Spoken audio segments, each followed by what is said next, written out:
Well, my guest is a cover guy.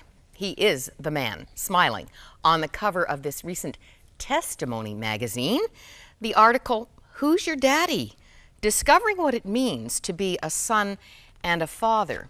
Well, I only had to read a few paragraphs before I was asking the title question, Who's your daddy? Listen to this.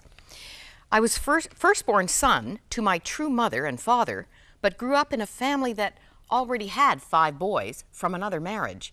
Add to the mix that my dad had 2 other sons from his previous marriage, and the fact that he wanted me to be a girl. And you may be starting to see why I called my story, Who's Your Daddy? Bill Simard, welcome.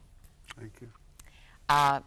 We just discovered in the green room that you were actually born and raised in my hometown, Yes. Peterborough, Ontario. Peterborough folks, yes. We got a lot of touch bases and just a few years between us, and we could go there, but we don't have time today. It'll come up though as we track with you. But can you help us with those first 3 paragraphs? Because, you know, my left hemisphere is not really good, and I'm still trying to figure out what went on there. Well, it's a struggle in relationships.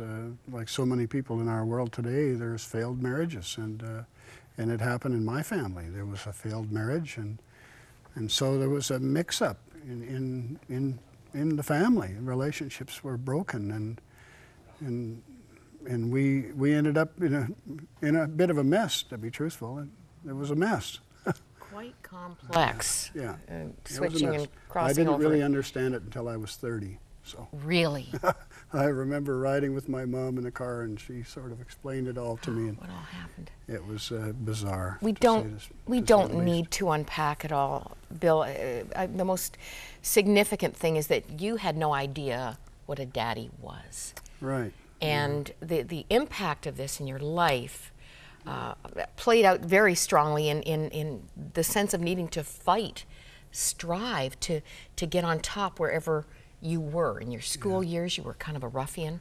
Oh yeah. Down there at Kenner. Yeah. South End boy. Yeah.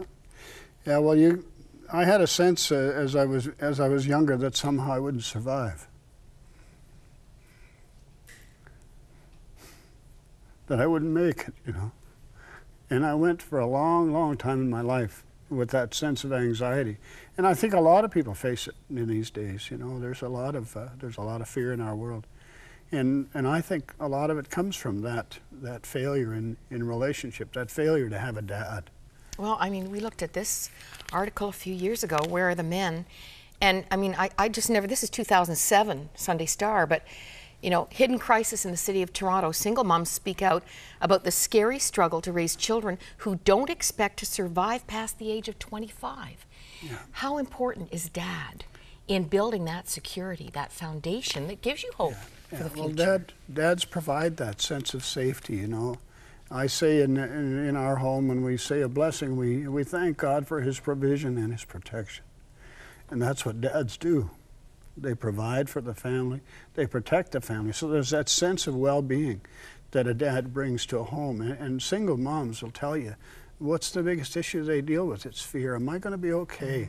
Are my children going to be okay? And that starts right in the womb. There's this sense of well-being that comes through parenting, comes through moms and dads, comes through those relationships. And this is so true. I mean, those are the words you've used.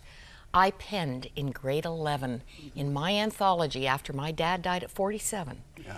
And I mean, security and protection, gone. Yeah. Guidance for our future, gone. Of course, didn't know the Heavenly Father at that time. But it was a profound sense of derailment. Yeah, and it affects you your whole life. I mean, there are people, and I'm sure there's people that understand anxiety disorders are one of the biggest things we deal with in our world today. And I think a lot of it flows out of this issue of broken relationships and no dad. You know, men go to work in their days with still dealing with the sense of anxiety. Am I going to be okay?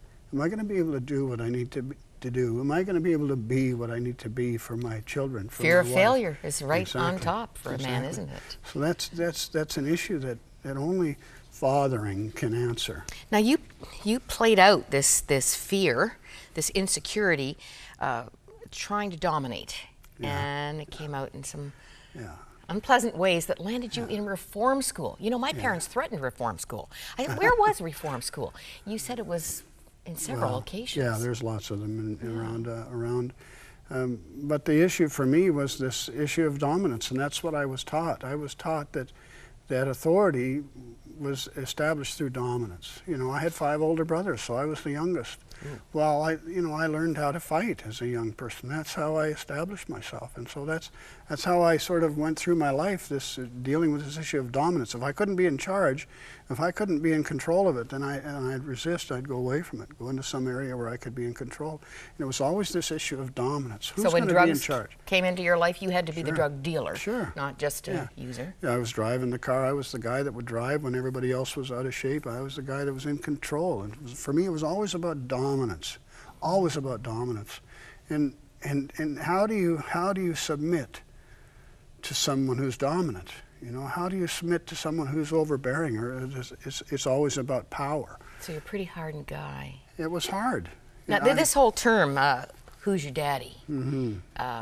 Ties to some real rough experience too. Where does this term come from? Well, it's a jailhouse term. It's a prison term, and it talks about who's going to be in control, who's going to have authority over you, who's the one that's going to say what happens and what doesn't happen.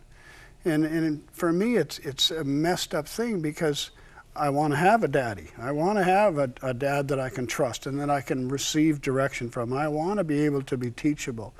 But I have this issue with fear that's sort of sprung up from my childhood because of this issues of dominance, right?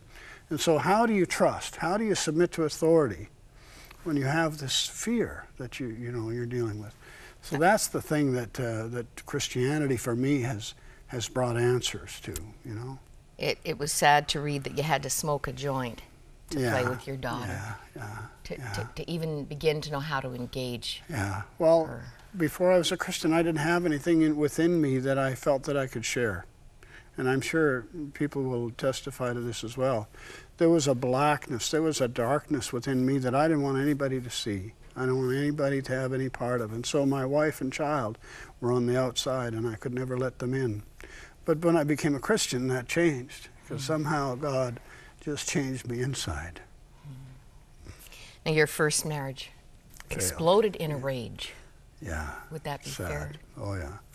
It was very difficult. I grieve over it to this day. I wasn't able to be what I needed to be for my wife and daughter. It was hard. But God used your hitting rock bottom at 28? 28, yeah. 28. I was 28, yeah. Tell us about that place. Did you know that was it? Like there just was nothing? Inside something snapped, you know. I did bottom out, and I think that's a fairly common thing in our lives. We come to a place where we know something has to change. This isn't right. Everything's going wrong. Something has to change, and we bottom out, and we know that something has to change. And for me, it was I called my mom, like all boys should do. And when you're in trouble, you call mom and say, Mom, what can I do? Because that's who I had, right? So that's so sweet. And what's sweeter still is that God had been at work in your home. Yeah, yeah.